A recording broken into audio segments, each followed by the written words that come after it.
ఓం శ్రీకృష్ణ పరబ్రహ్మణే నమః.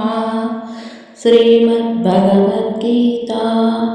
ఓం శ్రీ పరమాత్మనే నమః.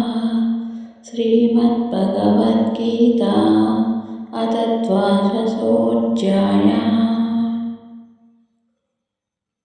అర్జునోవాచ ఏవం సతతయుక్తాయే భక్తాः స్వాం పర్యుపాసతే ఏషాప్యక్షరమవ్యక్తం తేషాం కే యోగవిత్తమాః. ఈ అధ్యాయమున భక్తియే ప్రధాన విషయముగా చెప్పబడింది.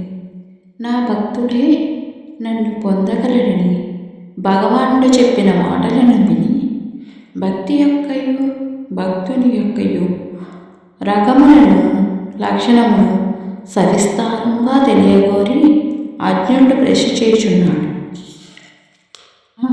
నీ సగుణ రూపమును లేదా నిర్గుణ రూపమును ఎడతెరగక ఉపాసించేటి ఉభయవిధ భక్తులలో ఎవరు ఉత్తములు